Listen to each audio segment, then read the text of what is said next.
మళ్ళీ మీ బావ వాళ్ళు కూడా అంట, బావ వాళ్ళు మీ మామ వాళ్ళు. మరి మామయ్య వాళ్ళు అంటే కొడుకులు కూడా వస్తారు, మరి రాకుండా ఉంటారా? ఎప్పుడైనా నేను ఉన్నా అని చెప్పి ఎప్పుడైనా పిలిపించి తాగిపియడాలి, మందు కానీ ఏమైనా చికెన్ మందు తీసుకొచ్చి మటన్ తీసుకొచ్చి ఏమైనా పెట్టి ఏ రోజన్నా నాకు మంచి మర్యాద కూడా చేయలేదు. మాట్లాడుతున్నాం మరి మనం ఉన్నాం ఇంత దూరం, మరి వాళ్ళకు కలకత్తా బెంగళూరు అక్కడ ఏమంటారు, అది వేరే దేశంలో ఏం లేం మనం, ఏం అమెరికాలో ఉంటున్నా ఏంది. అయినా నువ్వు చాలా బిజీ కదా. ఏంటి బిజీ? Busy person. ఇది ఒక వంక పెట్టుకొని నన్ను ఏడ నాకు తినేయకుండా చేస్తారు. ఏమైనా అంటే బిజీ. ఎవరైనా ఇప్పుడు మీ వాళ్ళని ఎవరైనా నా దగ్గరికి రండిరా నేను మంచి మర్యాద చేస్తానంటే నీకేడ ఇబ్బంది పెడతామంట. అసలు పెళ్లి చేసుకున్న కాడ నుంచి ఒక్కరోజు రాలే నీకేడ ఇబ్బంది పెడతారంట. అవును మరి ఏమన్నా అంటే నీకెందుకు ఇబ్బందిలే నీకు. అరే ఇప్పుడు నేనున్నది దేనికి?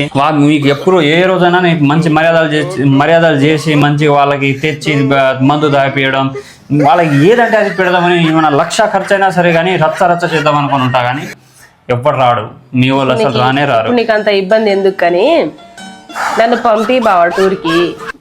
ఏ టూర్ లేదు, మూసుకొని ఇంట్లో కూర్చొని పడుకొని పాపను చూసుకుంటా ఉండు. కానీ తిని 3 పూటలు తిని పడుకో అంతే. కానీ పిచ్చి నేను బయట తిరుగుతా, నేను అక్కడ షికార్లో పోతానని నువ్వేం సింగిల్ కాదు, అర్థమవుతా? నువ్వేం ఆడపిల్ల కాదు, నువ్వు అమ్మవి, నువ్వు తల్లివి, అర్థమవుతుందా? పాపను కన్నావు.